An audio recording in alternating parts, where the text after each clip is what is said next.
Ok, hermanos. Bien, pues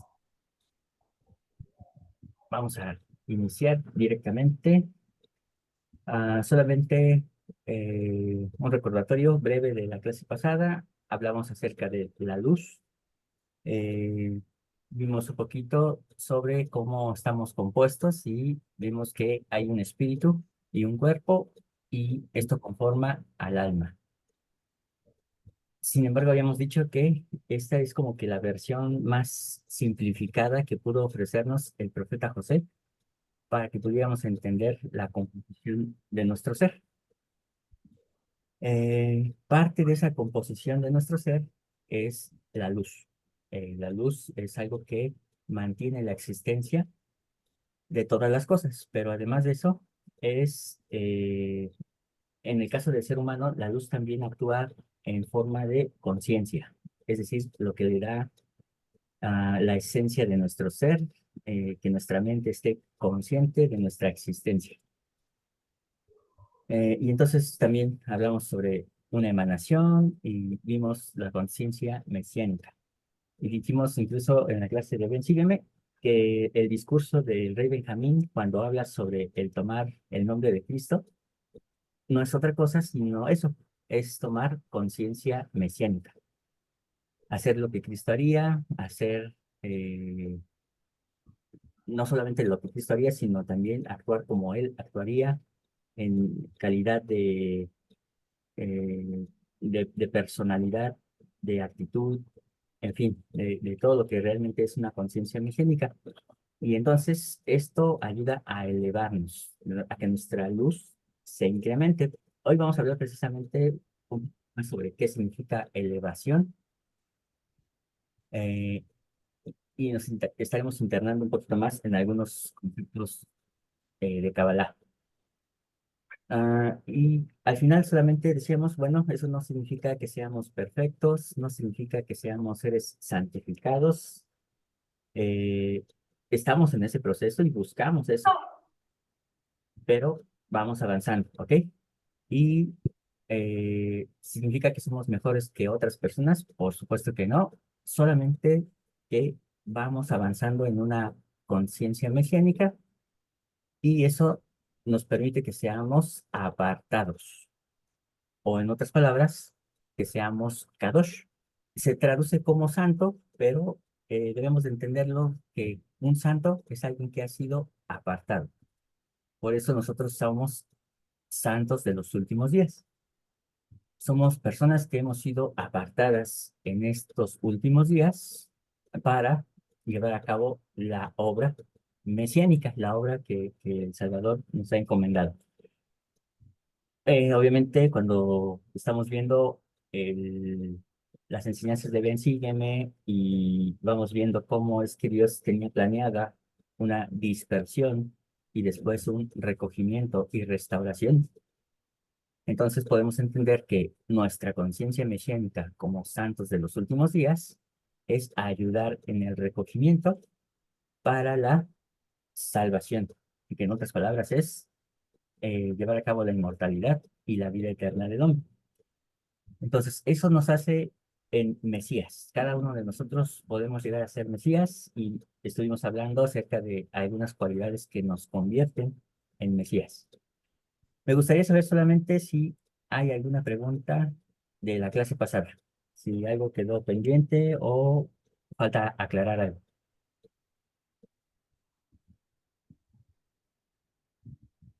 Bien, entonces, hermanos, continuando con la luz, y decíamos que la luz es conocimiento, es lo que permite ver, pero también lo que permite hacer. Por lo tanto, hermanos, la luz no solamente es algo visible, sino que en sí misma es una energía. Es una energía que permite hacer las cosas, pero que también gobierna las cosas y permite que existan las cosas. De tal forma que si no existiera esta luz, entonces nada existiría, porque no habría forma de que las cosas pudieran mantenerse existentes en la forma que tienen y entonces pues simplemente todo se desvanecería. Hermanos, esa luz, eh, así como nosotros podemos observar la luz física como diferentes colores, haces de luz, eh, de la misma forma, la luz tiene otras cualidades que puede transmitir, vamos a decirlo así, la luz es como una especie de medio de transporte en el cual se pueden subir diferentes cualidades que llegan a nosotros y nos mantienen como somos, en lo que somos y pueden obviamente mejorarnos. Cada uno de nosotros constituye una especie de vasija gigante y como vasijas gigantes, dentro de cada uno de nosotros hay pequeñas vasijas donde vamos a almacenar algunas de esas cualidades. Y entonces, hermanos, cuando vemos esta, este mapa que se conoce como árbol de la vida en Kabbalah, no es otra cosa sino un mapa de nuestro propio ser. En la parte de arriba vemos que dice Keter. Keter significa corona. Hasta arriba está nuestra cabeza. Y hasta abajo está Malhut. Malhut significa reino. Ah, entonces, cuando el Señor dice el reino de los cielos, prácticamente es como si estuviera diciendo nuestra cabeza a nuestros pies. Por eso es que algunos han enseñado que el reino de los cielos está dentro de nosotros. Otros dicen que el reino de los cielos es lo que nos rodea, mientras que otros, como es el caso de nosotros como iglesia, decimos que el reino de los cielos es una institución. Pero vamos a ver realmente qué es eso del reino de los cielos. Entonces, para, como primer paso, hermanos, hay que entender que este diagrama somos cada uno de nosotros. Keter, nuestra cabeza, Malhut, nuestros pies, nuestras piernas. Hermana Alejandra, adelante.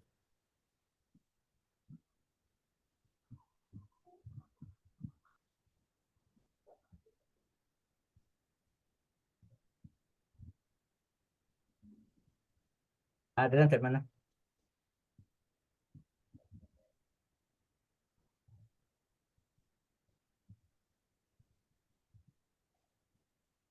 Hermana Alejandra. Ay, no lo escuché.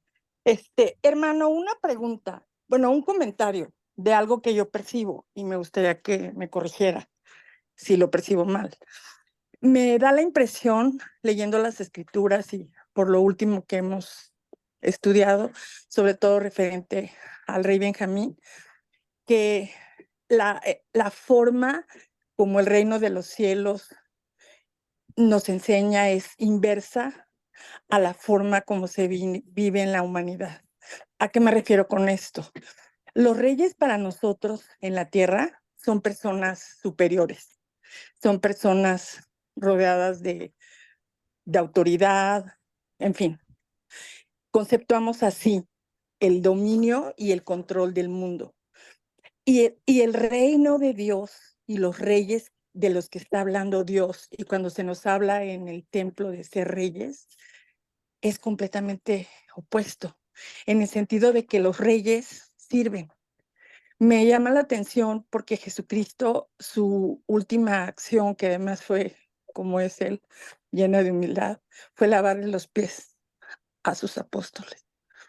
Entonces, el concepto de rey no tiene nada que ver en el reino de los cielos al concepto que tenemos nosotros en la tierra. Quisiera que me dijera si mi apreciación es correcta.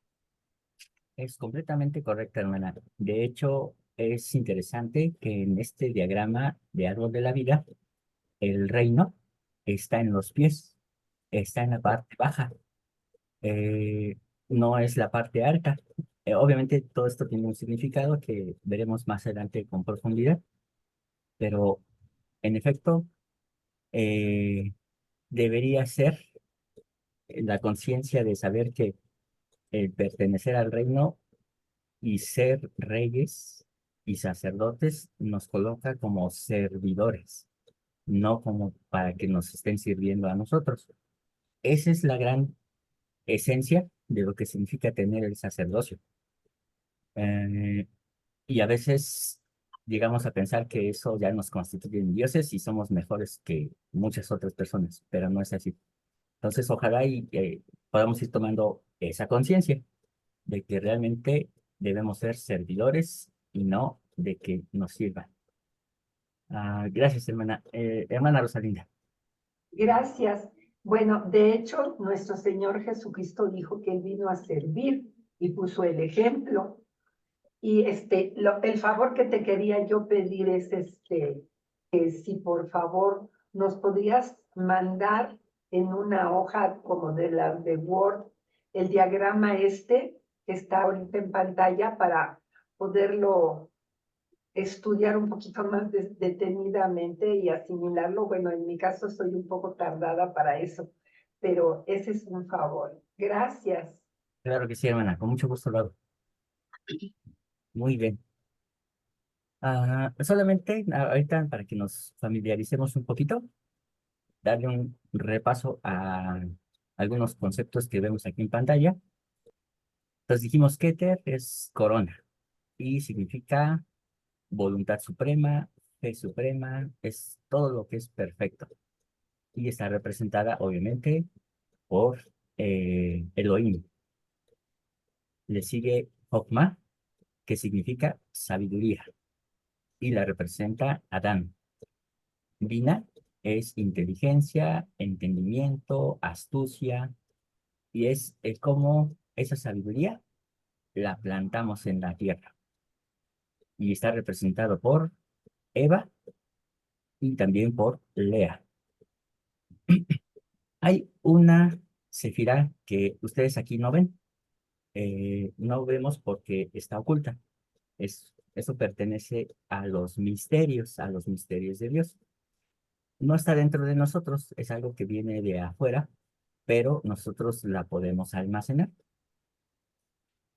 Y es la sefirá Da, pero como les digo, esa sí no está dentro de nosotros, está oculta en el universo. Pertenece a Dios y nosotros podemos acceder a ella. Y es precisamente de donde viene el nombre de nuestro grupo en WhatsApp. Entonces, estas tres primeras pertenecen o representan a la cabeza. Posteriormente viene estas tres, que es Geburah, significa juicio, o también fuerza. En otras palabras, es el rigor de la justicia, en oposición a Gesed. Gesed significa bondad o misericordia. Nosotros la conocemos como caridad, el amor puro de Cristo. El amor de Cristo. Este amor El perfecto amor perfecto. es en oposición a Geburah, o en otras palabras, justicia contra misericordia. Y de ellas nace Yes. Tiferet. Y Tiferet es lo que se conoce como belleza, la armonía. Esta armonía, esta belleza es precisamente lo que hace que el plan de Dios funcione. Y entonces esta armonía está representada por Jacob. Am, estas tres sefirot están en la parte del corazón, forman parte de nuestras emociones, pero no solamente de las emociones, sino también de los pensamientos. Y tal vez podríamos preguntarnos, pero si Keter, Binah y Jokmah están en la cabeza, ¿por qué ellos no pertenecen a nuestros pensamientos? Porque de acuerdo a la creencia hebrea antigua, los pensamientos nacen del corazón, O en otras palabras, todo pensamiento siempre lleva una intención, a diferencia de lo que hay en la cabeza. En la cabeza hay conceptos, hay ideas, hay conocimiento, pero no tiene emoción, no tiene sentimientos, son solamente conceptos abstractos. Mientras que el corazón, ahora sí, le va dando intención. Y esa intención lleva a una acción. Entonces ya es el conocimiento más bajado al nivel de la acción. Hermana Alejandra. Gracias, hermano. Quiero preguntarle, hay un discurso del presidente Packer donde él habla de los pensamientos. Y en ese discurso yo entendí, por lo menos eso fue lo que yo entendí, los pensamientos también son un campo de una exposición del mundo. ¿A qué me refiero? Al ataque del enemigo, ¿no? Ujú. Entonces, muchas cosas que llegan a través de nuestros pensamientos no son nuestras. Se presentan este discurso les invito a leerlo porque es muy interesante, porque habla como de un escenario de teatro, ¿no? Entonces de repente pasan los pensamientos y nosotros capturamos el pensamiento en cuestión y entonces le damos la importancia a nuestra vida, a ese pensamiento. Y ahí sí viene la intención tuya. Pero yo entendí que es un escenario. O sea, están presentándose como las tentaciones, vamos a decirlo así, ¿no? Lo que además el enemigo sabe que eres débil para que te puedas distraer. ¿Sí lo entiendo bien? Sí, solo que hay un detalle en el discurso. No es que usted esté mal, hermana. La forma en la que lo ha interpretado es correcto, solo que en el discurso se menciona a Satanás como el agente exterior. En este caso, yo quisiera pedirles que ahorita vamos a dejar al enemigo un poquito fuera de la jugada, porque ahorita solamente estamos analizando a la persona en sí. Eh, ¿Por qué razón? Porque primeramente vamos a descubrir al enemigo interior. Ese es el principal. Por eso, si se dan cuenta, en el discurso del rey Benjamín no se menciona en lo absoluto a Satanás. No hay un enemigo que nos haga hacer cosas malas, sino que las cosas malas nacen de nosotros. Entonces, ahí es donde vamos a poner nuestra atención primeramente. Ya después vamos a ver a ese enemigo exterior que nos presenta otras ideas. Ajá. Pero la interpretación es correcta, hermana. Entonces, solamente ahorita vamos a dejar un poquito al enemigo como el agente exterior y vamos a enfocarnos solamente en el ser. Hermana Enrique. Juan, la otra vez, bueno, sé que has hablado varias veces de esto, pero ahorita me llama la atención, entiendo lo de Jogma, que es Adán, pero en Vina, Eva, y mencionas a Lea, es la primera esposa de Jacob, lo que se menciona allí, ¿no? Ujú. Sería mi pregunta, ¿por qué ella? Digo, ella y no Raquel, pero también por qué están separados Lea y Jacob, que es el corazón, y por qué no en lugar de Jacob es Israel. Muy buena pregunta, hermano. Ah, bien, bueno, antes de contestar, hermano Saúl, buenas noches. Este es una clase de análisis de perla de gran precio con Kabbalah, es decir, a través de ese conocimiento de Kabbalah. Entonces, de eso se trata este curso. Usted siéntase en la confianza de preguntar o de averiguar. Esperemos que se sienta a gusto, hermano, y puede también participar. Muy bien, entonces, decíamos que Keter está representado por Elohim, Jokma por Adán, y hasta ahí aparentemente todo va teniendo sentido. Dinah por Eva, pero también por Lea. Y bien dice el hermano, ¿por qué Lea? Porque, si recuerdan, dijimos que Jokma significa sabiduría y Dinah, inteligencia, entendimiento o también astucia. Y eso significa que la sabiduría la bajamos a la tierra para lograr objetivos. Si la sabiduría permaneciera en su estado perfecto, simplemente veríamos un montón de gente arrogante, ¿no? A nuestro alrededor. Y no solamente arrogante, sino que simplemente no habría forma de hacer que la sabiduría funcione sin la astucia que requiere la vida diaria. Y Lea es un buen ejemplo de cómo se llevó a cabo esa astucia. De tal forma que Lea llega a entrar en el vínculo de los pactos por esa astucia. Y entonces, a través de esa trampa que le hace Labán a Jacob, es que lleva a esto a efecto.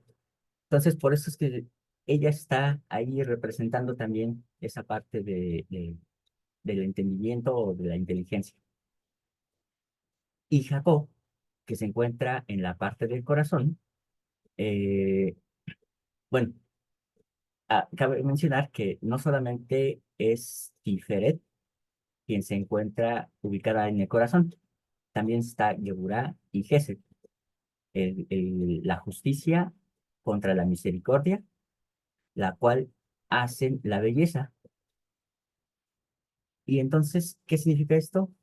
Que el corazón de... Cuando leemos la historia de Jacob, nos damos cuenta de las muchas supuestas, y ojo, que estoy diciendo supuestas, de las supuestas trampas que hace Jacob para obtener su bendición, de los esfuerzos que hace incluso para luchar con un ángel y decirle, no te suelto hasta que me bendigas, de el trabajo constante para obtener a la esposa que amaba. Y entonces, todo este trabajo simplemente nos muestra cómo él prevalece ante Dios. Y entonces, por eso es que recibe el nombre de Israel. Pero en realidad, quien lucha, quien se esfuerza, es Jacob. Quien hace todas estas cosas es Jacob y llega a convertirse en Israel. Por eso es que se usa el nombre Jacob, porque él es el que hizo el trabajo, el que hizo todos estos esfuerzos, y entonces él tuvo que luchar entre la justicia y entre la misericordia para poder agradar a Dios. Algunos de ustedes van a escuchar que dicen que Jacob fue un tramposo. De hecho, el hecho de que Jacob significa suplantador, eh, a muchas personas les lleva a decir que Jacob es un tramposo, que es un embustero, pero no es así. Él simplemente tenía que defenderse en la vida, es decir, él buscaba justicia en medio de injusticia. Y obviamente, hermanos, muchos de nosotros podemos vernos en esa situación. ¿Cómo hacer justicia en medio de la injusticia? Y a veces, hermanos, llega un punto en el que el ser humano tiene que ser injusto para sobrevivir en medio de la injusticia. Pero en el caso de Jacob no fue así. Jacob hizo cosas que aparentemente son injustas, como el hecho de marcar ciertas ovejas para que esas ovejas dieran mejor rebaño y él quedárselas. Pero no es que fuera injusto, simplemente es que en la injusticia que él estaba recibiendo, él tenía que defenderse de alguna manera. Y entonces actúa la misericordia y la misericordia le da una recompensa a Jacob. Y finalmente Jacob se convierte en Israel. Entonces por eso es que Jacob está representando el centro de todo esto. Abraham, que representa la bondad, la misericordia de Dios, es quien salva a Lot, quien intercede por Sodoma, es el que paga los diezmos a Melquisedec. Pero Isaac, que aparentemente él debería ser la bondad, en realidad él está representando el juicio y el rigor, porque cuando Abraham no podía cargar la leña para hacer el sacrificio, Isaac la cargó. Cuando no había el animal para poder llevar a cabo el sacrificio, Isaac se sube solito al altar. Él mismo se amarra y entonces él le dice, procede. Él es la representación de lo que exige la justicia. Entonces, por eso es que Isaac representa esa, ese rigor, mientras que Abraham representa la bondad y la misericordia. Ah, no sé si pude explicar bien, hermanos, por qué es que están separados en este ejemplo Lea y Jacob. Es más que nada por la idea que representan. En este caso, Lea, la inteligencia, y en este caso, Jacob, la belleza o la armonía entre la justicia y la misericordia. Hermana Alejandra.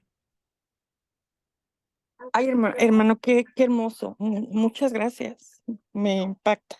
Bueno, pero quiero comentarle algo. Cuando mencionó el hermano Enrique referente a Lea, yo recordé cuando Sara,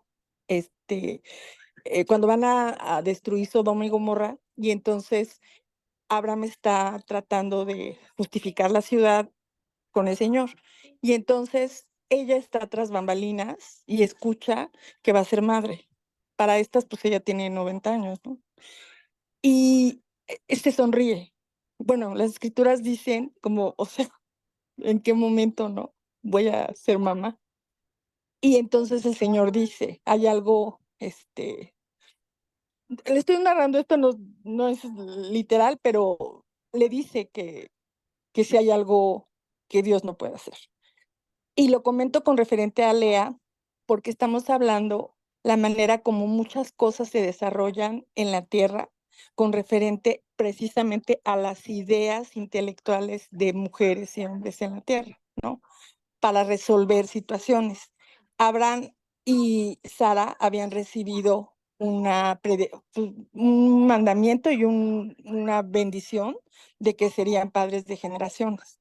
Entonces, la circunstancia de vida no les permitía llegar a ese punto, no sabían por qué, si ellos iban a hacer eso, estaba todo en contra, ¿no? En el aspecto intelectual, vamos a decir, ¿no?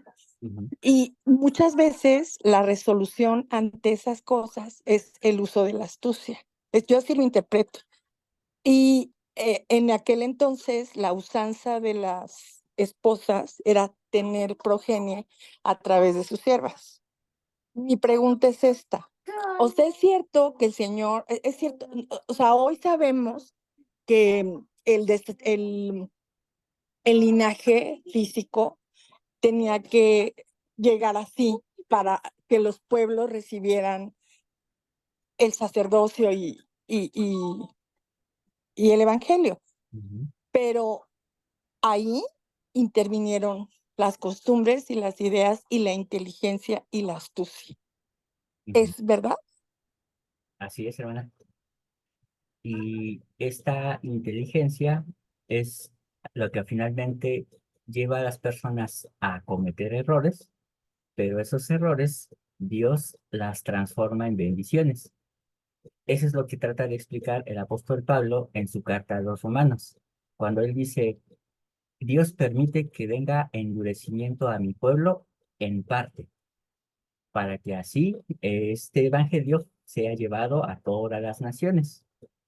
Entonces, si no hubiera existido ese endurecimiento de corazón en el pueblo de Israel, Israel se hubiera quedado en Jerusalén y no hubiera salido de ahí. Sin embargo, era necesario dispersarlos en todo el mundo para que así llegara el evangelio a toda criatura.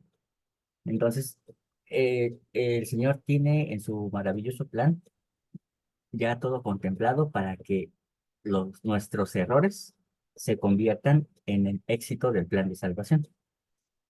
Wow.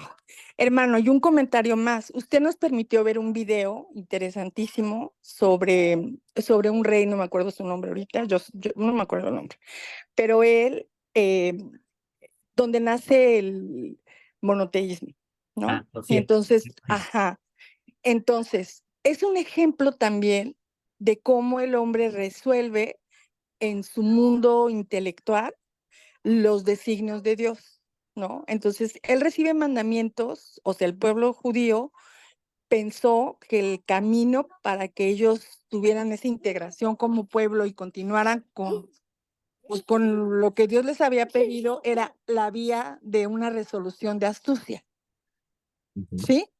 Entonces, quiere decir, y lo digo por mí, por mi vida personal, quiere decir que en algún momento todos tenemos esas condiciones.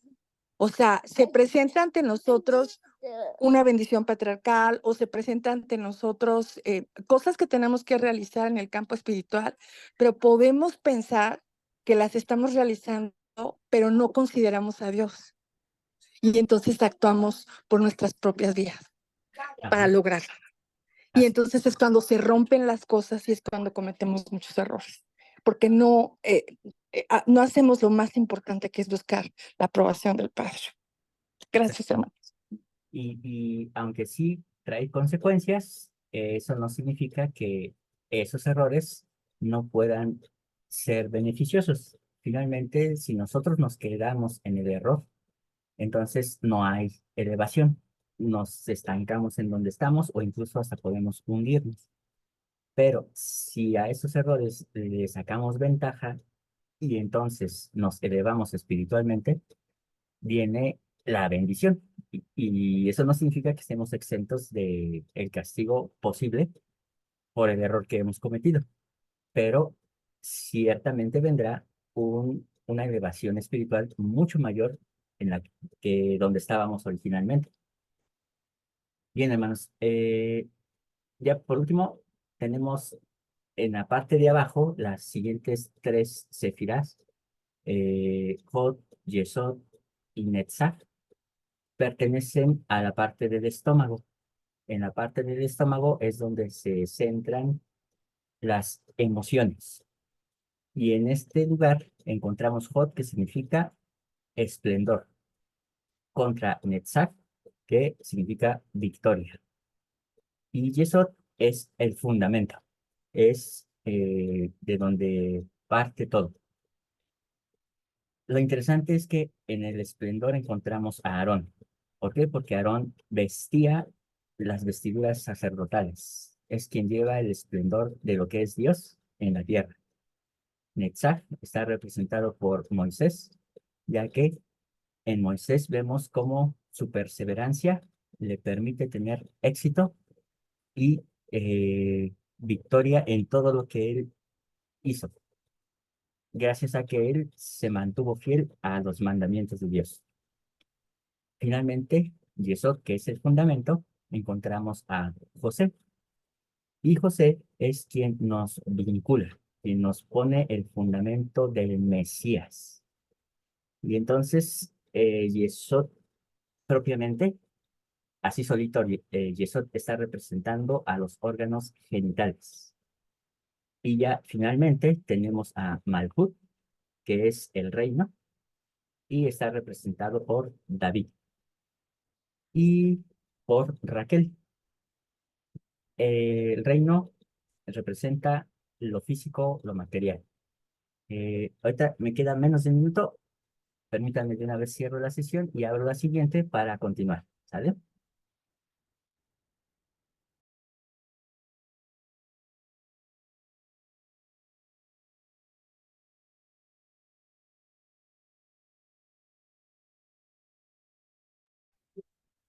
Ok.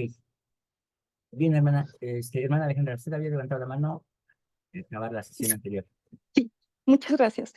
Hermano, quiero preguntarle, pensando en que Aarón representa esa parte del sacerdocio que se tiene que hacer bastante más concreta para que nosotros podamos comprender el evangelio, el hecho de que su vestidura, el uso de las piedras que representan cada una de las tribus y todo esto que representa su vestimenta, es una materialización del poder de Dios.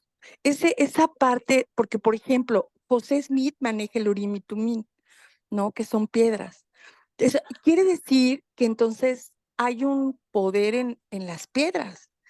Hay algo que nos permite llegar al conocimiento, pero es la materialización del poder. ¿Sí es así? Así es. De hecho, vamos a decirlo quizás de una forma un poquito más comprensible, las piedras son la parte simbólica de cosas mucho mayores y trascendentes. De tal forma que, por ejemplo, el pectoral, que tenía 12 piedras diferentes y representaban a las tribus, y dentro de este pectoral estaba el Urim y Tumim. Entonces, el Urim y Tumim son las piedras que representan a Dios. De tal forma que cuando el sacerdote miraba dentro del pectoral, pues miraba el Urim y Tumim. Y ahí es donde él podía conocer la voluntad del Señor. Los profetas, como tal, son Urim y Tumim por sí mismos. No necesitan piedras. Sin embargo, en el caso de José, tenía que conocer cómo funcionaban todas las cosas. Y él recibe un Urim y Tumim para conocer cómo era su función. Y una vez que lo conoció y dominó la función, entonces pasó al siguiente nivel, que fue obtener una piedra vidente, una piedra X, cualquiera. Eh, con esa piedra, él continúa la traducción del libro, es la famosa piedra que José mete en el sombrero, y posteriormente, cuando ya dominó eso, ya no necesitaba ni las planchas, ni la piedra, ni el Urim y Tumim. José simplemente dictaba. ¿Por qué? Porque ya él mismo se había constituido como un oráculo, una forma en la que Dios mismo comunicaba su voluntad.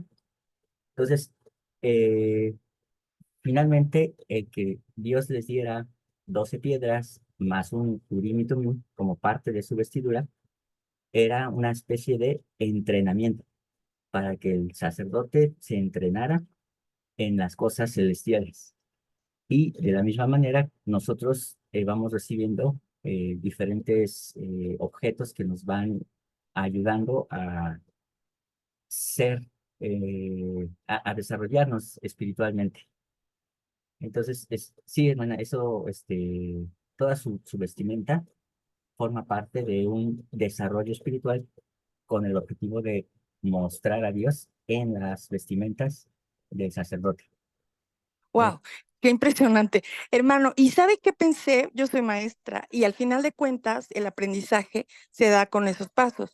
Y por ejemplo, cuando nosotros aprendemos a hablar, nosotros iniciamos con las imágenes físicas y de ahí partimos a interiorizar una palabra que relaciona con ese objeto. Y en Ujú. automático ya no necesitamos, si tú quieres hablar de la vaca, no te tengo que traer la vaca para que lo entiendas. O sea, tú por lógica al escuchar vaca, sabes de qué estamos hablando y así se conforma el lenguaje. Exactamente. Entonces, es la abstracción, es llegar a la abstracción. Entonces, si entiendo bien, el Urim y Tumim era una forma física de hacerle ver a los profetas o al sacerdote en cuestión la revelación, que lo viera, que él fuera testigo de la revelación.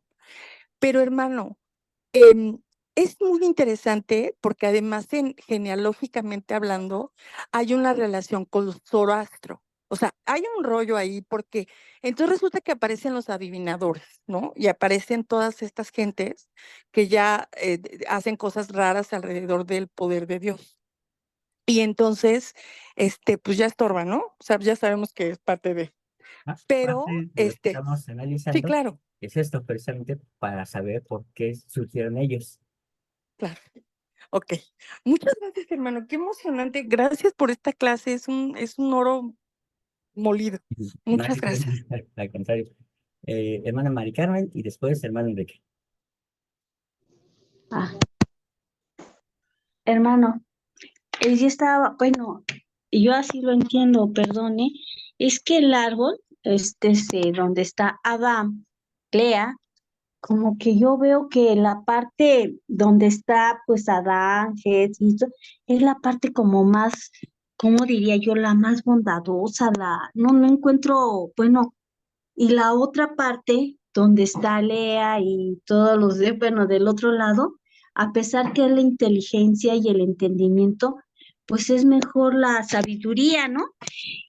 Como que ahí como que es un poquito el equilibrio, yo así lo veo, pero la parte de la sabiduría pues es lo más fuerte, es mejor la sabiduría, no es que sea lo mejor, perdón, sino como que lo veo como más elevada esa parte, ¿no? Y Lea, a pesar de ser, pues, entre paréntesis, muy astuta, pues pierde de alguna manera bueno, tiene la inteligencia, pero como que le falla, ¿no? Como que le falla el entendimiento. Yo así, perdón, como que lo entiendo, ¿no? ¿no? Ella tendrá la inteligencia, o si es inteligente y es astuta, pues su hijo es ¿cómo se llama? Ismael. O sea, como que ahí tengo una pelotera en la cabeza, perdone, No, ¿cómo está esto? lo que usted menciona, hermana, es correcto. Y ahorita lo voy a explicar mejor, porque imagínense, hermanos, que de forma vertical vemos tres columnas.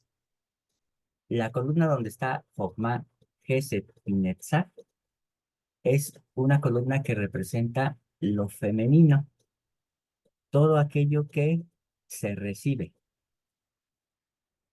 Mientras que donde está Binah, Geburah y Jod es una columna de lo masculino, es decir, de aquello que se otorga, que se da. La columna del medio viene siendo algo así como el equilibrio, la parte intermedia. De tal forma que entonces, como decimos que es la columna femenina, es donde se recibe y nosotros recibimos lo mejor de Dios. Recibimos su sabiduría, recibimos su bondad o su caridad, que es el amor puro de Cristo, recibimos victoria. Y todo esto no es por nosotros, sino que es todo por la benevolencia de Dios. En Binah, Geburah y Jod encontramos rigidez, encontramos cosas que eh, nosotros tenemos que hacer, cosas que tenemos que demostrar. Si nosotros no demostramos inteligencia, entonces la sabiduría no sirve para nada. Nosotros tenemos que hacer cosas y en ellas muchas veces nos tendremos que equivocar. Tendremos que actuar con justicia y tendremos que actuar en esplendor. Y actuar en esplendor significa eh, que somos los servidores de otros. Si nosotros no somos espléndidos, porque a veces se confunde esplendor con el hecho de ser grandiosos, y no, esplendor significa eh, ser espléndidos, ser dadivosos, ser una bendición para los demás. Y entonces, por eso es la parte masculina, porque es la parte que da. Y nosotros, como seres humanos, tenemos que encontrar siempre equilibrio en ambas columnas. Entonces, tiene razón, hermana. A veces pareciera como que es mejor una columna que la otra, pero en realidad ya en la vida diaria nosotros tenemos que encontrar el equilibrio entre esa parte que da y esa parte que recibe. Entonces, es ahí donde tenemos que ser eh, muy cuidadosos y equilibrados, obviamente crecer en espíritu para poder entender en qué momento Dios me está dando y en qué momento yo tengo que dar. ¿Ok? Hermano Enrique. Gracias, hermano. Bueno, ya estaba tratando de no desviar, pero en el momento que tú dijiste que José Smith, al traducir el libro de Mormón, solamente está con la pía, no necesitaba ver eso, ¿no? O sea, ahorita el único vidente es el profeta Nelson. Y yo tengo la idea de que esperando la traducción de lo que falta de las planchas del libro de Mormón, tengo la idea de que él va a tiene o sacará un Urim y Tumim para poder traducirlas, pero lo que tú acabas de decir entiendo que no. Tal vez no sea necesario, tal vez, porque se supone, incluso, no solamente el presidente Nelson, en este caso, es el único profeta. En realidad tenemos 15 Urim y Tumim, o en otras palabras, tenemos las piedras del pectoral, que son 12, más dos piedras que son el Urim y el Tumim, más al sacerdote. O sea, son 15 en total. Entonces, esas 15 piedras o esos 15 oráculos que tenemos deberían de ser capaces de poder traducir las planchas. No obstante, yo creo que hasta que venga el Mesías, se abrirán esas planchas y entonces sabremos su contenido directamente del Mesías. No creo que sea necesario antes, porque hasta ahorita podría decirse que tenemos la plenitud de lo que necesitamos saber. Ah, no sé si esto ayude a lo que preguntaba, hermano. Sí, muy bien, no, muy bien, gracias. Y nos dice, hermano Saúl, el Urim y Tumim significan luces y perfecciones. Así es, lo cual entonces nos hace ver que quienes se encuentra en esa parte de tanto de Yosef como de Malhut. Bueno, Yosef dijimos que era Yesod y Malhut que era el reino. Entonces, eh, en teoría, nosotros deberíamos de convertirnos en un Urim y Tumim. Ya desde ahorita, estar conociendo cómo recibir esa revelación para que todos en plural seamos Urim y Tumim. Urim, luces, Tumim, perfecciones. Nótese que no es Ur, que significa luz, sino Urim, que significa luces. Entonces, en teoría, en la iglesia debería haber Urim y Tumim. Luces, muchas, y perfecciones, muchos. Y no solamente no solamente incluso 15. Hermana Rosalinda. Y gracias. Eh, bueno, creo entender que cuando José Smith llega a la etapa en que pone una piedra en el sombrero y después ya no necesita ni eso, porque ya de él mismo emanan conocimientos, conceptos y demás a través de las revelaciones que recibe y quedan asentadas en doctrina y convenios. Considero que nosotros, por medio de la oración, de la Biblia, el libro de Mormón, algunas otras revistas, conferencias y demás, nosotros vamos adquiriendo esa preparación para que llegue el momento en que, al igual que José Smith, nosotros podamos ser el instrumento en las manos de Dios para dar el conocimiento y la bendición a las personas que nos rodean. ¿Entiendo bien? Es mi pregunta. Está perfecto, hermano. De hecho, Gracias. esto que usted acaba de decir es a donde quería llegar. Ok. Cuando ya estamos en Malhut, hermanos, significa que entonces estamos en estado de preparación. Y bueno, acabamos de ver esto dentro de nosotros, pero ahora vamos a verlo en el plan de salvación. Ok. Entonces, Malhut es nuestro estado terrenal, nuestra vida como seres físicos, en donde nos estamos preparando. ¿Preparando para qué? Para convertirnos en Yesod, o en otras palabras, en un fundamento. Ese fundamento nosotros no lo vamos a alcanzar nada más por nuestros propios méritos, sino que lo haremos en calidad de que hemos sido poseedores de nuestra conciencia mesiánica. Es decir, nos preparamos para llegar a ser pequeños mesías y hacer lo que Cristo haría y actuar como Cristo actuaría.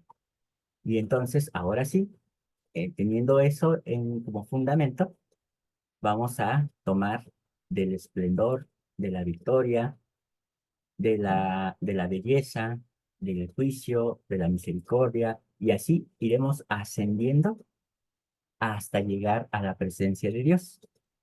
Entonces, esto es solamente como una especie de mapa de cómo regresar a la presencia de Dios. Entonces, como bien decía la hermana hace ratito, estamos en un estado de preparación para después convertirnos en instrumentos. Y ya que somos instrumentos, entonces tomamos las demás virtudes para ir ascendiendo de gracia en gracia y hasta que lleguemos a la estatura del varón perfecto. Y entonces cuando lleguemos a ese nivel, ya estaremos preparados para conocer cosas mucho más profundas. Entonces, hermanos, lo que estamos viendo es un mapa de nuestro interior, pero también es un mapa del exterior, de cómo el plan nos permite regresar a la presencia de Dios. Ahora bien, otro aspecto que tiene este árbol es que nos permite ver la creación y nos va en una forma descendiente, como en una forma de escalera, nos muestra cómo es que la luz fue descendiendo a través de la creación. Es decir, primeramente de Keter a Jokma, de Jokma a Binah, de Binah a Geset, de Geset a Geburah, de Geburah a Tiferet, y así nos vamos a Netzach, Hod, Yesod, y hasta que llegamos a Malhut. Y entonces cuando llegamos a Malhut es cuando se crea a Adán y a Eva. Este también es un mapa de la creación. Entonces son tres formas, hermanos, en las que podemos usar este árbol para entender nuestro interior, para entender el plan y para entender el proceso de la creación. Hermana Alejandra. No sé si entiendo bien, pero es como la cristalización de una creación material, el que tengas la capacidad de crear, refleja como la culminación de un desarrollo espiritual que se da a través del árbol, Ujú. pasando por todas las cosas en equilibrio porque está en el centro. ¿Es así?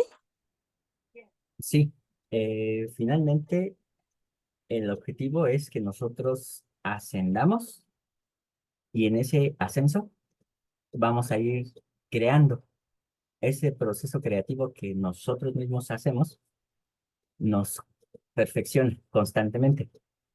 Pero cuando hacemos lo contrario y entonces destruimos, aniquilamos, vamos matando, eh, entonces empieza a haber degradación y empezamos a descender en lugar de ascender. Y eso efectivamente, hermanos, pues nos lleva a pensar en que este árbol también podemos verlo en forma de espejo.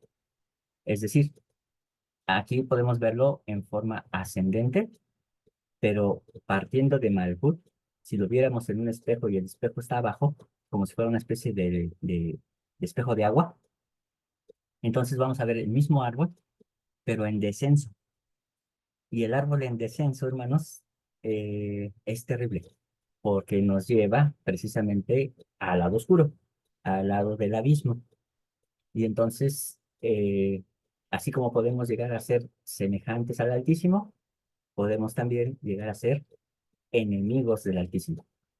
Y el Rey Benjamín nos muestra perfectamente cómo es que nos hacemos enemigos de Dios. Muy bien, hermana. Gracias por eso que nos comenta. Y ya que tenemos esto en mente, hermanos, solamente decirles que cada esencia, cada virtud que vemos aquí escrita, el Señor la va mandando a nosotros a través de luz, a través de conciencia, a través de energía.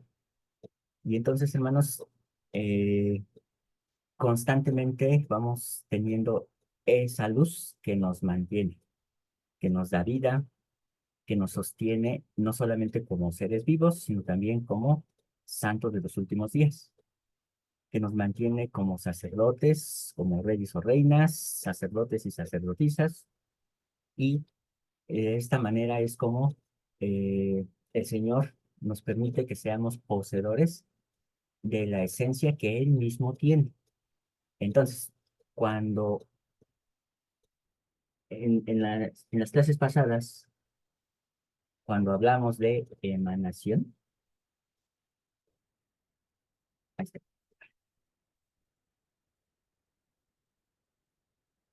decimos que entonces una emanación es una liberación de sustancias, una producción graduativa. Gradual, les recuerdo, significa de menor a mayor, pero también significa la misma cantidad de cuando en cuando. Y entonces, Dios es quien emana todas estas virtudes. Él libera de sí mismo todas estas sustancias hacia nosotros y lo hace a través de luz. Hay luz que vemos, luz física, como les decía, que podemos ver en diferentes colores, pero también hay una luz que no podemos ver. Y esa luz también es una energía y existe, es real. Esa luz que no vemos es la que, a través por la cual vamos recibiendo estas virtudes. Y entonces, el objetivo de recibir estas virtudes es obtener una mejor conciencia, pero no cualquier conciencia. Eso significa una conciencia mesiánica. Es decir, saber nuestro propósito en la vida y entender que ese propósito debe estar en armonía con la obra y la gloria de Dios, que es llevar a cabo la inmortalidad y la vida eterna. Y entonces, hermanos, por eso es que el Señor ha hecho tantas cosas a través del tiempo para que en estos últimos días, quienes aceptan el pacto son llamados ungidos. Y si son ungidos, significa que son hijos, tal como lo explica el apóstol Juan al inicio de su evangelio. Y entonces somos llamados a ser hijos por la gracia del Mesías. Y como hijos también somos herederos. Pero para poder heredar lo que Él hereda, necesitamos hacer lo que Él hizo. ¿Y qué hizo? Sacrificio. Y entonces necesitamos hacer sacrificios. Tal vez no es necesario que sea hasta la muerte, pero ciertamente es parte de las cosas que debemos de hacer. ¿Para qué? Para que estemos a la estatura del varón perfecto. Entonces, espero, hermanos, que vayan armonizando poco a poquito las ideas. Entonces, mientras más luz recibimos, más conciencia mesiánica estamos recibiendo. Ahora bien, la luz, recuerden lo que decía el elder, creo que fue el elder Christopherson. Bueno, a ver si ahorita me acuerdo. En el discurso que dio sobre la revelación y la compara con la luz, nos decía que no se puede recibir la luz de golpe porque nos causa ceguera, nos desorienta y puede ser perjudicial. Entonces la luz se va dando a través de vasijas y estas vasijas, a su vez, nos permiten almacenar y perfeccionar esa luz. Y entonces, nuevamente, recibir mayor cada vez. Nos dice, hermana Alejandra, dice, hermano, ¿podría saber que el Urim Tumim desaparece cuando el alumno está listo? Es decir, ya no necesita algo físico para recibir la revelación. Así es. Y de hecho, nosotros, lo interesante, hermanos, fíjense, es que a nosotros no se nos da un Urim Tumim. No obstante, se nos da algo mejor para recibir revelación, que es el Espíritu Santo. Por eso es que en esta época se cumple el pedido de Moisés cuando dice, ojalá todo el pueblo fuese profeta. Dice también, recobrar nuestra identidad espiritual y el reconocimiento de Dios en plenitud. Así entiendo, ¿está bien? Exactamente. Cuando entramos en conciencia mesiánica, entonces reconocemos al verdadero yo que está dentro de nosotros, que es el ser un hijo de Dios, y obviamente lo identificamos mucho mejor con quien está arriba, que es nuestro Padre Celestial. Mientras solamente son frases bonitas, son frases de, sí, soy un hijo de Dios y lo cantamos en el himno de la primaria, pero no lo volvemos nuestro. Y nos dice hermano Saúl, dice, ¿podría poner la diapositiva 3 para tomarle? Ah, claro que sí. De hecho, la voy a mandar, pero claro que sí, hermano. Este, esta es la 3 hermano. Entonces, Gracias. ah, hermanos, sepan ustedes que entonces han sido llamados, escogidos y algo más, apartados para ser pequeños mesías. Y entonces, hermanos, con esto significa que nuestra luz debe estar ascendiendo, debe estar aumentando. Pero, a ver, hermanos, una pregunta. Kabbalah dijimos que era una religión, ¿cierto o falso? Falso. Falso. Muy bien. Entonces, Falso. ¿qué es Kabbalah? O más Es bien, se lo va a poner más fácil. ¿Kabbalah es religión o disciplina? disciplina y recibir. Así es una disciplina. Entonces, como disciplina, tiene ciertos principios que hay que seguir. Eh, y esos principios no tengan miedo de que sean, este, dar todo a la cuenta del hermano Juan Carlos. No, no, no, no, no. Ojalá y fuera así, ¿no? Pero no. Son reglas que hay que seguir. Son reglas que debemos de entender, o más bien, creo yo que ya las entendemos, solamente que hay que aplicarlas. Entonces, yo voy a enunciar la regla y ustedes van a decir qué significa, ¿vale? Nada más acuérdense que hay que levantar la manita para saber quién va a decir. Regla número 1. Nuestros sentidos físicos solo perciben el 1% de la realidad. Lo material es ilusión. La independencia de lo espiritual genera una dependencia del cuerpo, o en otras palabras, una vana manera de vivir. Ok, ¿quién se lanza a interpretar esta regla?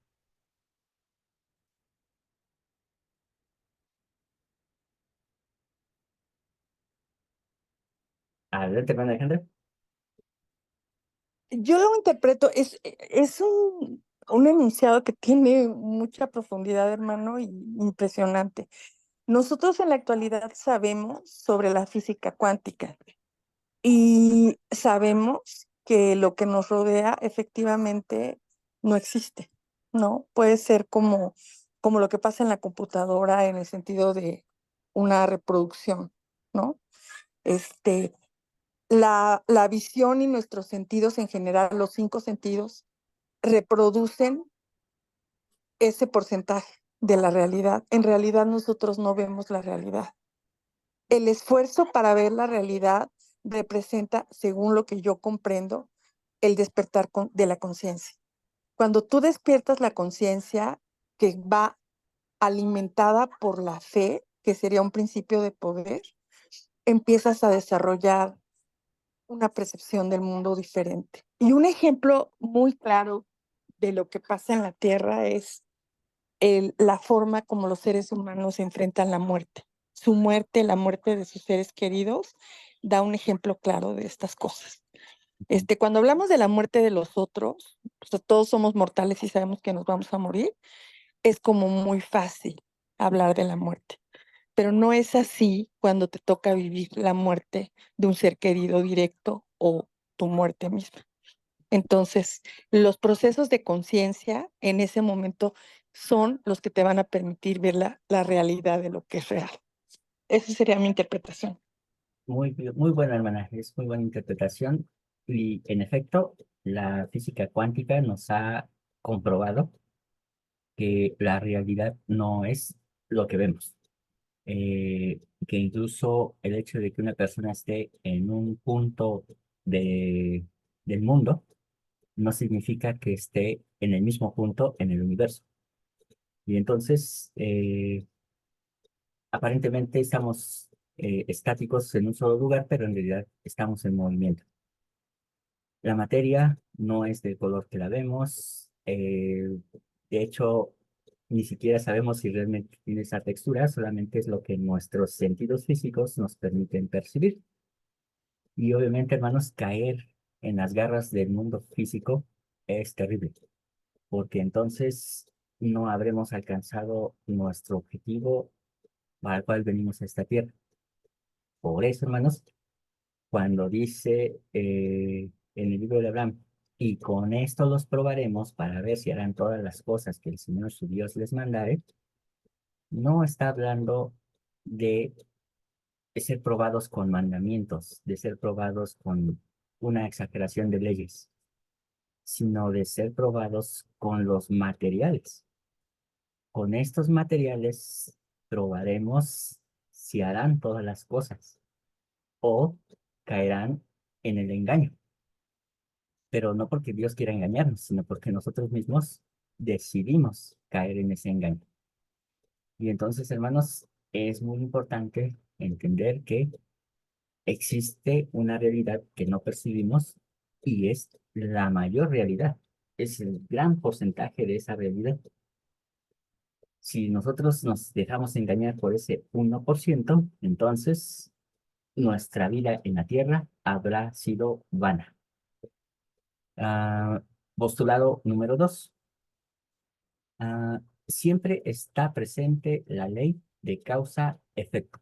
No es igual a acción y reacción. Pero no sé si alguien quería preguntar algo. Hermano Enrique. Ok.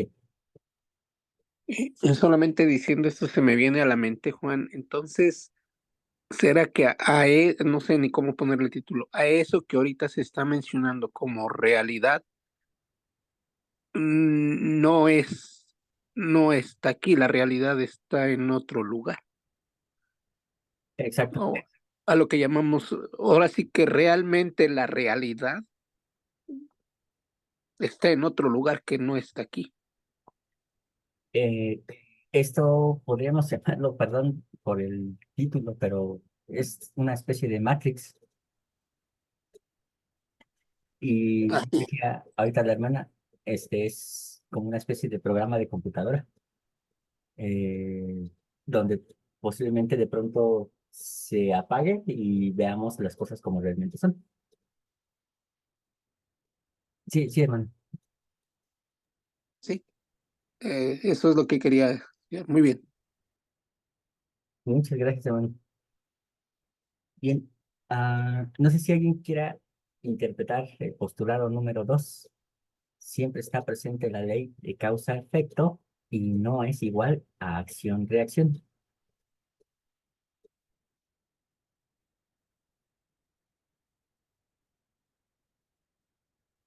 Ok, más para que nos dé tiempo, ¿eh?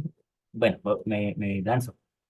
Eh, la ley de causa-efecto, hermanos, es la famosa ley que conocemos en Doctrina y Convenios, donde dice, yo el Señor estoy obligado cuando hacéis lo que os digo, mas cuando no hacéis lo que os digo, ninguna promesa tendréis.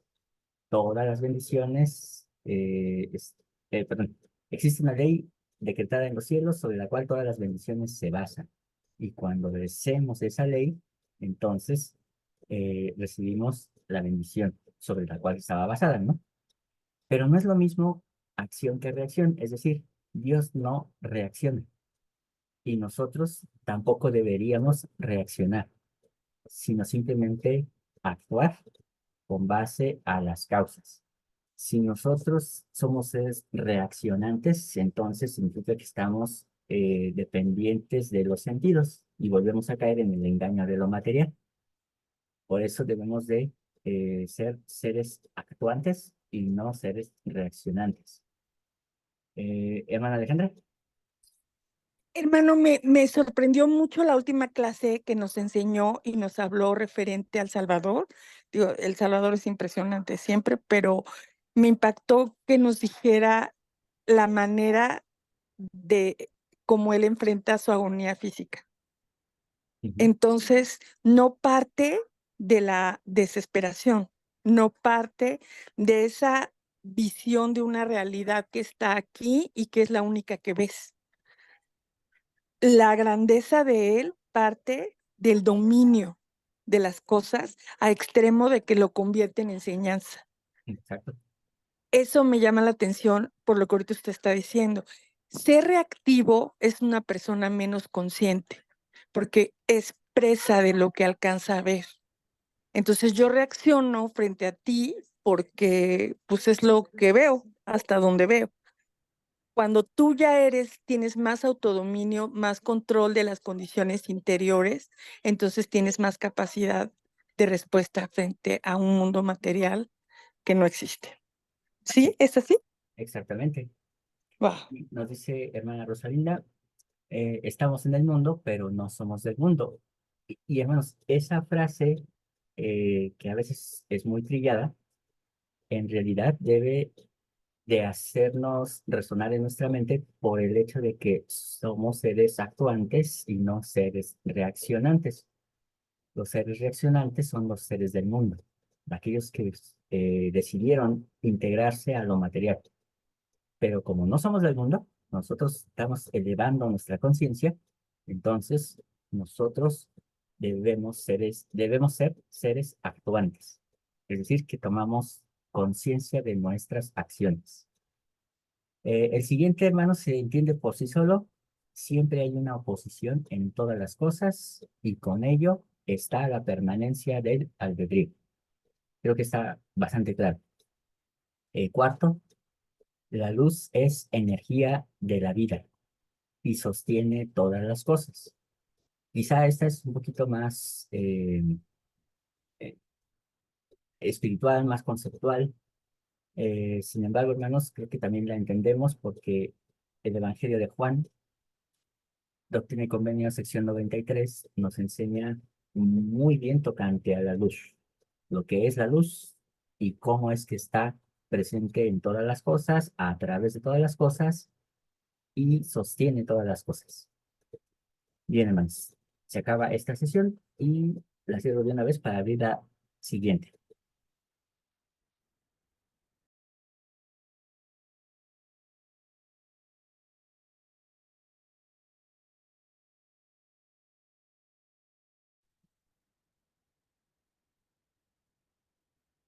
Sí, perdón, hermanos, ni siquiera les he preguntado si la imagen se ve clara. Sí, Sí, hermano. Sí, se ve bien. aquí, gracias. Muy bien y se escucha muy bien. Bien, nos quedamos entonces en la 4. Postulado número 5. Dice, se nos concede ser arquitectos y constructores de nuestra realidad. Somos co-creadores con Elohim. Ese creo que también es bastante claro. Aun cuando se han prefijado el tiempo, el espacio en el cual nacimos, incluso las familias, todo esto ya estaba prefijado.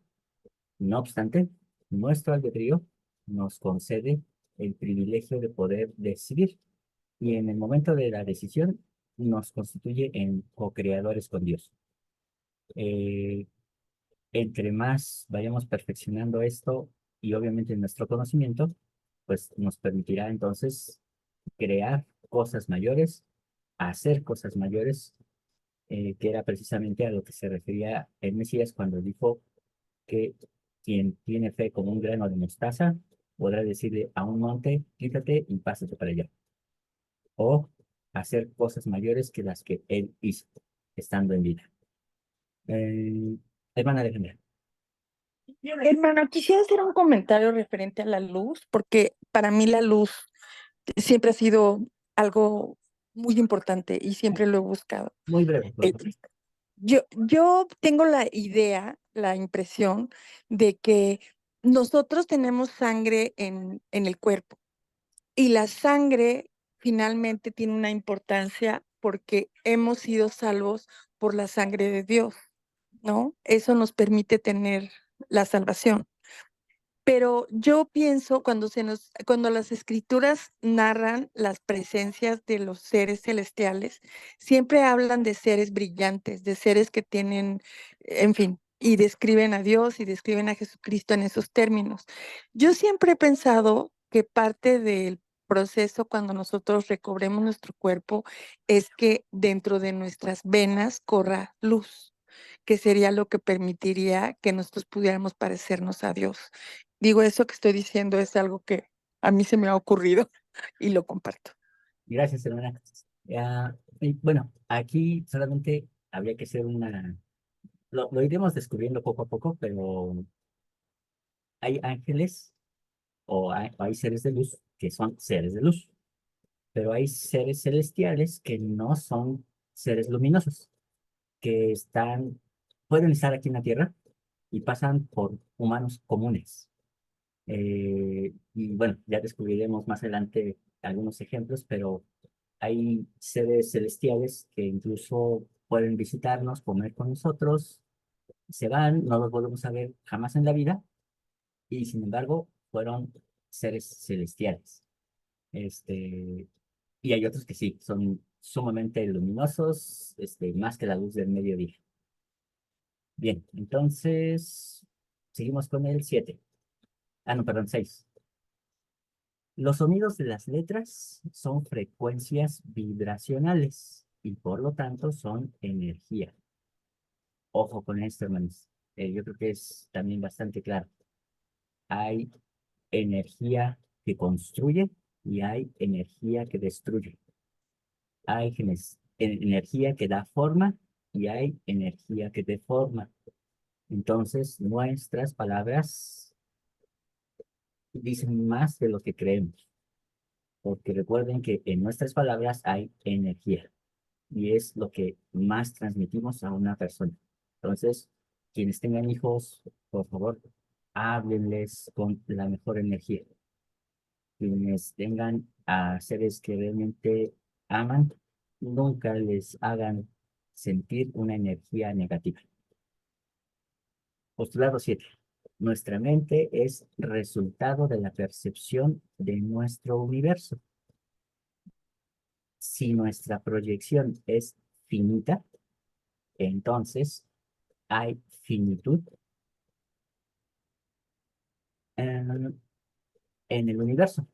Pero si la proyección es infinita, entonces hay infinitud. Suena complicado, hermanos, pero no lo es. Y todos estamos familiarizados con esto. Se conoce como una visión cosmológica y cosmogónica de nosotros mismos, es decir, nuestra relación con el cosmos, a diferencia de una visión psicológica. La visión psicológica nos dice qué hay dentro de nosotros, qué está en nuestra mente y cómo percibimos las cosas. Pero el postulado de la Cábala nos muestra que si Dios crea muchos mundos y hay mundos que han dejado de ser, entonces significa que cuando Él dice, en la casa de mi padre muchas moradas hay, entonces todo eso, hermanos, esa visión cosmogónica nos permite ampliar nuestra mente y entonces poder entender que hay mucho más cosas que no vemos. Pero ahorita vamos a ver que ambos pensamientos, tanto el finito como el infinito, tienen ventajas y desventajas. Hermana Sonia. Bueno, a mí se me complica mucho términos, perdón, eh, del cosmos y todo eso, ¿no? Y a veces me enreda más. No entiendo a qué se refiere aquí con visión cosmológica, cosmogónica.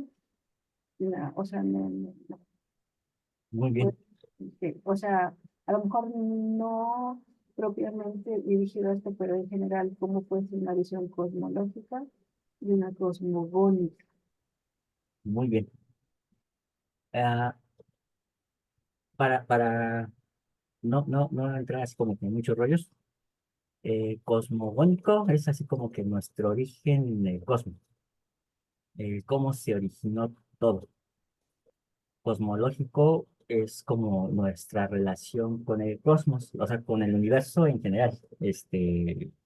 Llámese sistema planetario, este, nuestra relación con Colo, cómo nos relacionamos de manera individual con el sistema planetario donde vive Dios.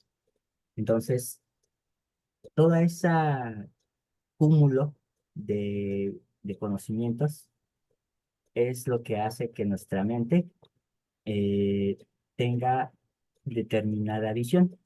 Por ejemplo, si yo creo que la Tierra es plana, entonces mejor, mi propia mente me va a decir, mejor no viajes, porque qué tal si llegas a la orilla y te caes. Y entonces me restringo. Pero si mi visión es que la Tierra es redonda, entonces dice, nunca me voy a caer de este planeta. Si yo tengo una visión de que la fuerza de gravedad existe, entonces tendré la seguridad de que nunca voy a salir volando de este planeta. Pero si yo afirmo que ese es un invento humano y que la ley de gravedad no existe, entonces va a surgir un temor en mí de que en algún momento yo salga volando de este planeta. Eso Perdón, Juan. Entonces, si la Tierra es plana, ¿cómo sería? ¿Visión cosmogónica o cosmológica? bueno, en este caso sería un ejemplo de cosmológico, porque está representando una lógica entre mi mente y mi forma de ver el mundo. Ok, ok. Y la Cosmogónico sería cuando decimos que Dios creó el cielo y la tierra, y entonces el tener la idea de que Dios crea nos hace saber que hay mucho más allá de la simple casualidad. sí, me es más fácil entenderlo así Ujú. que en otros términos que me complica. Muchas gracias. No, hermana, al contrario, gracias por su confianza. Y sí, ustedes siéntanse en la confianza de siempre preguntar. Obviamente yo no sé todas las cosas, pero pues si no las sé, las investigamos, hermano. Gracias. Bueno, yo tampoco sé, no sé, parece que no sé nada, pero sí hay cosas que más me complican que otras y luego le agrego más y ay, me pierdo y otra vez tengo que empezar. Gracias. Y a todos, hermanos, créanme que yo cuando iba aprendiendo estas cosas, es como que, ay, yo a ver otra vez, y lo leía y lo leía y lo volví a leer, ¿no? Este, entonces, sí, no es tan sencillo, pero como ya estamos familiarizados, en realidad sí estamos familiarizados con esto, quizá, como bien dice usted, hermana, nada más es verlo de otra forma. Pero gracias, hermana. Hermana Alejandra. Ahorita que escuché a la hermana, me quedé pensando en Alejandro el Grande. La mamá de Alejandro le decía a él que era hijo de un dios. Nunca lo ubicó como hijo de Filipo. Siempre le hablaba de que era hijo de un dios. Y entonces él se convirtió en Alejandro el Grande. Entonces yo pensé en que esa visión cosmogónica de la que estamos hablando como cosmológica está relacionada con las vivencias y nuestras experiencias en el mundo, ¿no? Y lo que nos dicen las palabras que nos rodean. Nosotros vamos interiorizando eso y nos va dando la personalidad si nosotros decidimos eso, porque también eso es muy importante. O sea, la decisión interna frente a eso es lo que hace que tú seas quien eres. Ahí entonces, cuando tú decides creerle o no, eres agente, porque entonces estás actuando. No estás permitiendo que eso actúe sobre ti. Ahí sería el uso de la libertad, Norma, ¿no? Exactamente. Porque la verdad es que si te pones a pensar, dices, híjole, pues cuántas cosas escuchamos. Tan sencillo, no sé, las hermanas, pero mucha de la educación que nosotros tenemos al criar a los hijos es resultado de cómo nos trataron en nuestras casas, ¿no? Y por ejemplo, a mí me pasa que de repente me puedo identificar como esa abuela irracional que te va a decir, nunca hagas eso, porque no sé, ¿no? X. Que son cosas generacionales que arrastras y que las repites, pero no las haces conscientes y después te das cuenta de que no es algo que esté edificando, sino que es algo que no está construyendo. Solo cuando eres capaz de verlo y darte cuenta de tus palabras y de verdad decides decirlo, es cuando es útil. Pues, No, yo creo que es así. Hay una película, hermanos, que habla sobre sobre cómo se descubre América. De hecho, son dos, en donde inicia la película con un hombre caminando en una universidad medieval y él está diciéndoles que la Tierra es cuadrada, ¿no? Y cuando termina la película, después del descubrimiento de América y de todo lo que pasa, el mismo hombre camina por la misma sala, ya obviamente viejo, y dice, como siempre lo dije, la Tierra es redonda. ujú. Sí, Entonces, así es esto, ¿no? ujú. Tiene que ver mucho, por ejemplo, ahorita la hermana hizo una pregunta y gracias por hacerla, porque muchas veces las personas hacen preguntas o dicen cosas que nosotros nos pasamos de largo, o sea, como que tienes que regresarte para entenderle, Ajá. ¿no? Y gracias, hermana, por la pregunta, porque a mí me ayudó a ubicar esto. Quería compartir lo que me hizo pensar su pregunta. Gracias. Muchas gracias, hermana. Bien, esto que menciona usted, hermana Alejandra, es importante también que lo comprendamos desde el punto de vista de cómo es que Cristo llegó a saber que era Cristo, de cómo es que María tomó un papel fundamental en la educación del Mesías. Eh, Realmente, como hemos dicho, cuando él nace, nace como cualquier bebé. Él no nace teniendo ya su conciencia mesiánica desarrollada, sino nace como un bebé, con hambre, con sed, con ganas de apapacho, con ganas de dormir. Y él tuvo que ir aprendiendo línea sobre línea y precepto sobre precepto quién realmente era. Y obviamente María tuvo que decirle, tú no eres hijo de José, tú eres hijo de Dios. Y entonces llegó hasta el punto donde llegó porque él tenía esa conciencia desarrollada. Y hermanos, el hecho de que nosotros sepamos que tenemos padres terrenales no significa que no podamos desarrollarnos mucho mejor teniendo una conciencia de que somos hijos de Dios. ¿Ok? Ah, dice postulado número 8. La finitud brinda estabilidad y seguridad. La infinitud brinda sabiduría y elevación. Ah, pues, está mucho mejor. Pero para eso se requiere recibirla línea por línea, en la medida que podamos soportar, ya que la infinitud genera ansiedad y angustia. Y entonces, hermanos, si nosotros estamos súper interesados en lo que está por venir, pues con calma. No corramos más de lo que podamos soportar. Vamos a ir de gracia en gracia. Y poco a poco el Señor nos irá perfeccionando, nos dará más conocimiento, mejor comprensión de las cosas, pero no nos angustiemos ni nos desesperemos. Poco a poquito viene mayor luz. Sí, eso sí, seamos perseverantes. 9. El creyente cierra los canales de la sabiduría y de la infinitud para generar complacencia social y psicológica. Y hermanos, aquí es donde tenemos un problema. Y va de nuevo. Dice, el creyente cierra los canales de la sabiduría y de la finitud, perdón, y de la infinitud para generar complacencia social y psicológica.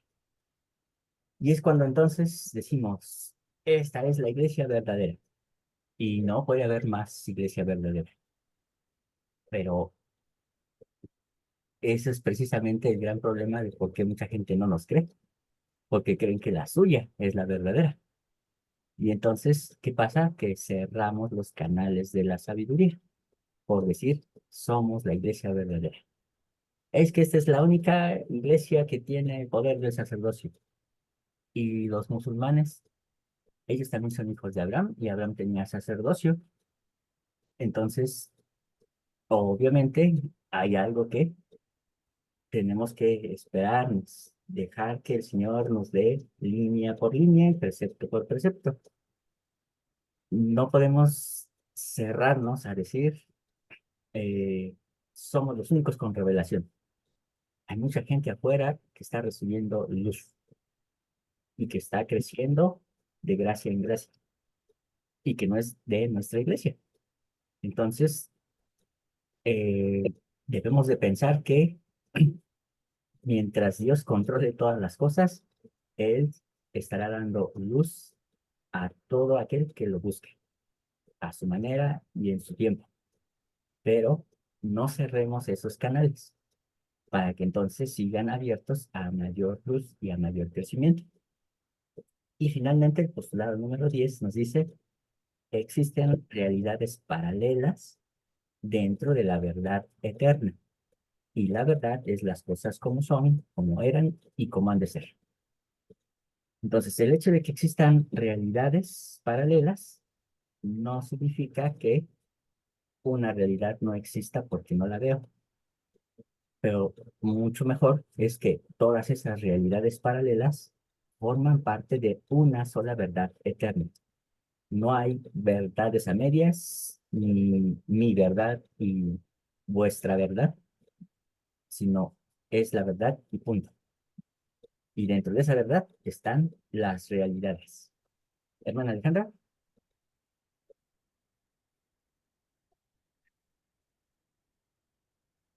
adelante, hermana. Ay, perdón, no podía abrir el micrófono. Hermano, de verdad que es un privilegio escuchar esto. La verdad es que estoy muy impresionada. Em, yo pensé ahorita en lo que usted está compartiendo, pensé en la Mal y Lemuel, en el libro de Mormón, y pensé en que desafortunadamente como seres humanos, con toda nuestra humanidad y nuestras debilidades, tendemos a buscar cómplices, ¿no? En lo espiritual. Entonces, desarrollamos rutinas, desarrollamos, no sé, tradiciones que las hacemos como si Dios dijera que así son, ¿no? Y entonces no tenemos la apertura a entender que todos tenemos la posibilidad de adorar a Dios desde nuestro interior de una forma individual, de una manera única. Y entonces, al hacer grupo,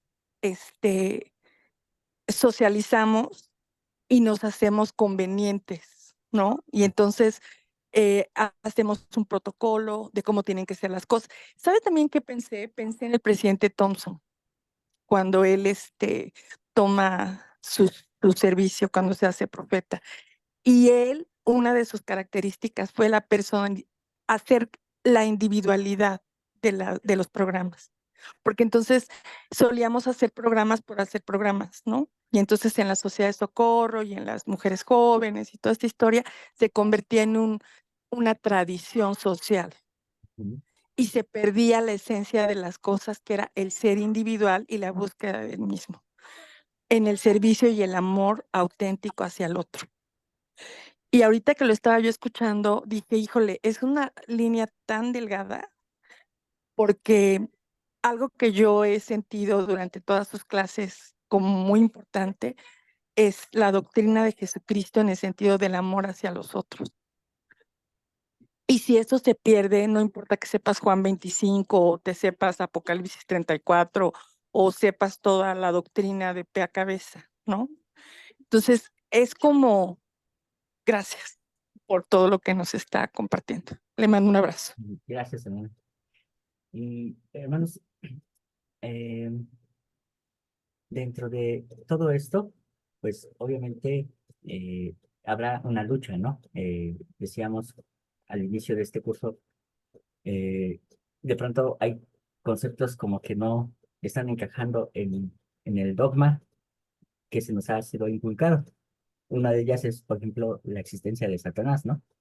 Y decíamos, bueno, es que Moisés tiene una experiencia en la que él ve a Satanás y le dice, adórame, pero un momento, es que la escritura nos está enseñando algo más. Nos está diciendo que antes de llegar a ese punto, él tuvo que pasar por otras experiencias. Y entonces descubrimos al Satanás interior, después descubrimos al Satanás que está a nuestro alrededor, para finalmente entonces entender cómo es que sí, efectivamente hay un ser que dirige las huestes oscuras y entonces se presenta ante Moisés. Y entonces, hermanos, obviamente, si cerramos nuestro canal y nos volvemos totalmente ortodoxos y decimos, no, es que la escritura dice así, entonces simplemente vamos a caer en el fariseísmo que combatía al Mesías.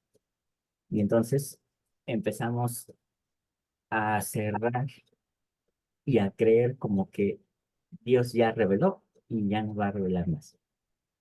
Afortunadamente, el presidente Nelson, al implementar el programa Ven, Sígueme, eh, nos da la oportunidad de que de forma individual podamos crecer, porque cada quien en su hogar va a estar estudiando, leyendo, orando, meditando. Eso es lo que se busca. Pero ciertamente, quien no lo haga, entonces se irá quedando y se irá degradando e irá disminuyendo su luz. Y obviamente llegará un momento en el que habrá una separación de trigo y de cizaña. Entonces, es una muy buena oportunidad de crecer de forma individual, a pesar de que el manual está hecho y estructurado de una forma colectiva. Es una gran lucha la que tiene que hacer también nuestra iglesia para poder enseñarnos la verdad de lo que ya ha sido revelado sin cerrar esos canales de revelación. Y ojalá que podamos valorar el esfuerzo que está haciendo tanto la presidencia como el Quórum de los 12 en este tiempo para que nos ayuden a crecer. Finalmente, hermanos, con este conocimiento llegamos ahora sí a esta parte, los niveles del alma. Decíamos entonces que el espíritu y el cuerpo constituyen el alma y la resurrección es la redención del alma. Pero, ¿por qué entonces hay tanta discusión entre si es espíritu o si se dice alma o el alma contiene el espíritu o al revés? Y podríamos hacer la siguiente pregunta. Cuando uno quiere ir al baño, ¿quién quiere ir al baño? ¿El espíritu o el cuerpo? Cuerpo. Aparentemente el cuerpo, pero ¿quién es el que dirige el cuerpo? Sí, Y entonces, hermanos, aquí es donde entramos en complicaciones. A lo mejor esto puede ser un poquito simple, pero cuando decimos, cuando amamos a otra persona, ¿quién es el que ama? ¿El alma o el cuerpo? Y entonces alguien va a decir, no, no, pero es que el cuerpo es el alma. Ah, ok, vamos a ver si es cierto esto. El primer nivel, hermanos, cuando nosotros nos encontramos en las escrituras, vamos a encontrar la palabra nefesh. La palabra nefesh significa aliento. Ojo, tiene que ver con el viento. Pero este nefesh, en realidad, en algunas versiones se ha traducido como alma. Entonces, el aliento, que es el espíritu, en otras ocasiones también significa alma, pero no cualquier alma. Significa un alma animal. el alma que hace a que el cuerpo simplemente esté vivo. Y en los seres caídos, como somos nosotros, el alma está en la sangre, no está en el corazón, no está en la mente, sino en la sangre. Si nosotros derramamos nuestra sangre, entonces morimos. Derramamos nuestra alma. Ahora vamos a ver si esto es verdad. Vamos a ver unas escrituras. Primeramente, pues, de forma obligada, tenemos que ir a Génesis para ver qué es lo que nos enseña con respecto al alma. Y yo sí quisiera pedirles, esta vez necesito que usemos cada quien sus propias escrituras, no las voy a poner en pantalla, porque dependiendo de la versión también vamos a encontrar diferencias. Entonces, Génesis 1:30, quien la tenga, por favor, si me puede ayudar a leerla.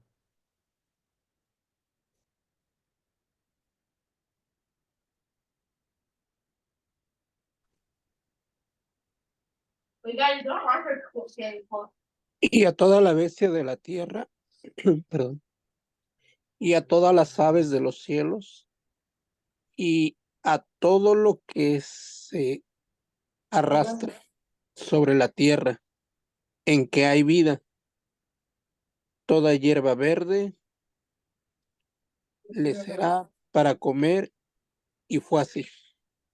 Muy bien. ¿Alguien tiene otra versión? Ok. Bien, en algunas versiones de o más bien en otras versiones de la Biblia, la parte donde dice vida, dice aliento. En otras dice ser vivo, sí, dependiendo de la versión. Mm,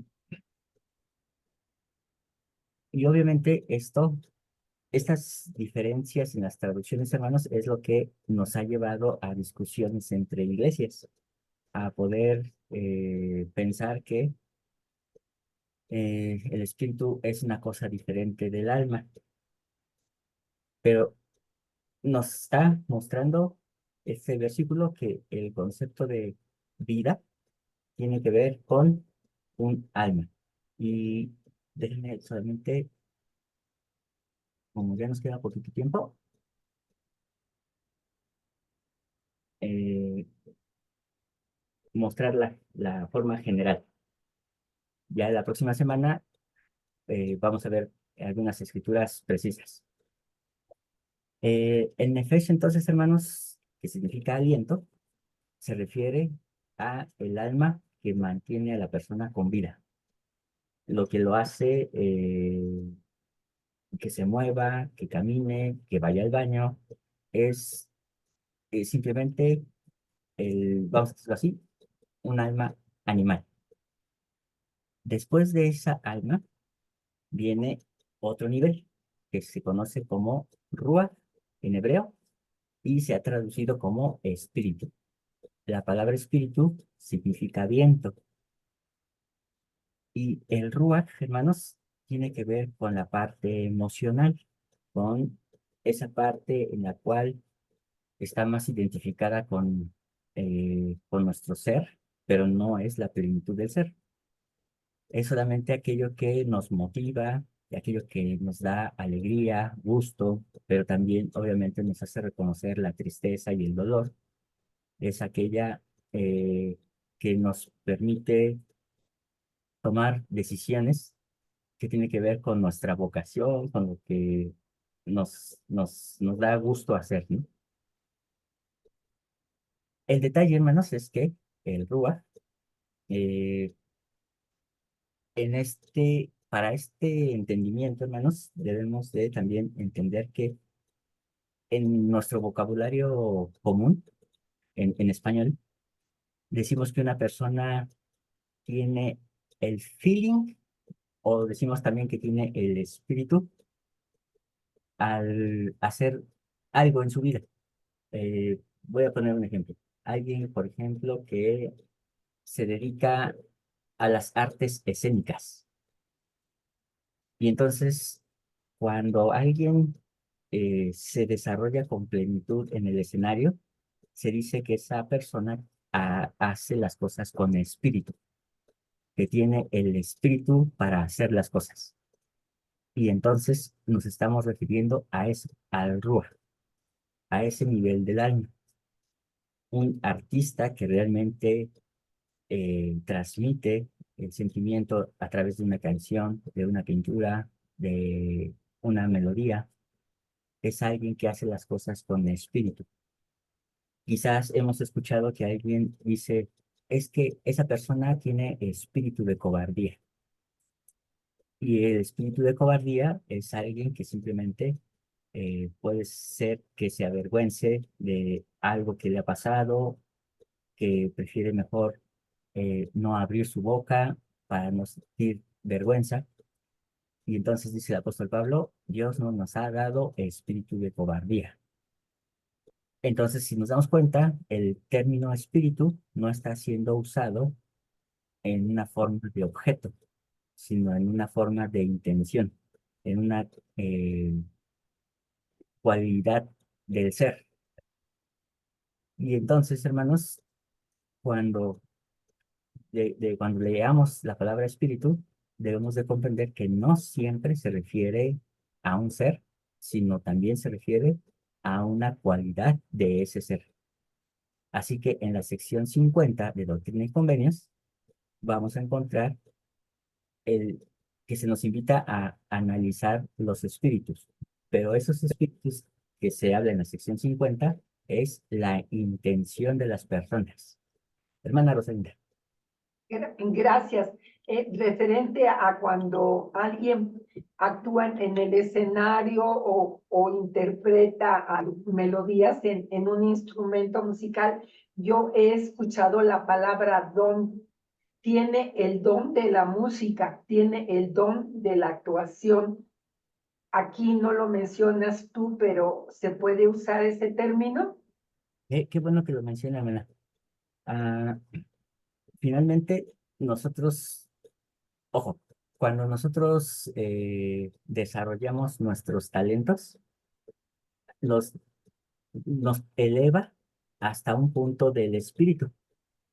Es decir, decimos a veces que es un don porque hemos llegado hasta el nivel del espíritu. No obstante, sí es importante remarcar el hecho de que un don del Espíritu Santo solamente recae en aquellos que han recibido el don del Espíritu Santo. Es decir, como si el don fuera una especie de puerta y entonces al abrir esa puerta podemos ir recibiendo otros dones a nivel espiritual. Ojo, nivel espiritual. Si me permites, aquí me crea un poco de confusión. Ajá, Dice la palabra que toda buena dádiva y don perfecto proviene del Señor, proviene de Dios. así es. Entonces, estás tú diciendo que hay personas que ponen de manifiesto esas cualidades o características, ¿no? Que yo usé la palabra don, pero hay muchos que lo tienen, compositores de versos o de canciones o de melodías instrumentales como Beethoven, etcétera, pero ellos no eran cristianos o al menos no están registrados como personas que creen en Jesucristo. Pueden recibir también ellos esta dádiva del don que solo proviene de Dios, Ah, muy bien. saber que viene de Dios. Este es un buen ejemplo. Entonces, estos ejemplos son de personas que por su esfuerzo Ajá. han elevado su talento al nivel del espíritu. Ujú. Y por eso muchos les llaman don, que tiene el don. Pero en realidad no es un don, es el desarrollo por su propio esfuerzo a nivel espíritu. Gracias. A diferencia de personas que sin haber tenido entrenamientos, de pronto hacen cosas que jamás imaginaron que podían hacer, como fue el caso de Pentecostés, cuando empezaron a hablar en otras lenguas que otras personas podían entenderles. Y decían, ¿cómo es que estos saben estos idiomas? ¿Acaso están borrachos o qué? Y dice Pedro, no, no están borrachos. Estos han recibido el Espíritu Santo. Y entonces fueron elevados hasta el nivel de espíritu sin entrenamiento, sin haber recibido esa práctica que tienen las personas que se esfuerzan. Entonces, ambos pueden estar en el mismo nivel, pero no significa que lo hayan recibido de la misma forma. Este es un gran conflicto que a veces hay también entre las personas cuando dicen precisamente este término de don, porque a veces creen que un talento es un don, y no es así, son cosas diferentes, pero ese talento puede ser elevado hasta el nivel de espíritu. Y eso, hermanos, ya es extraordinario, porque una persona sin el don del Espíritu Santo puede alcanzar esos niveles. Me queda menos un minuto. Si me permite, ya nada más abro la última para concluir la clase, ¿sale?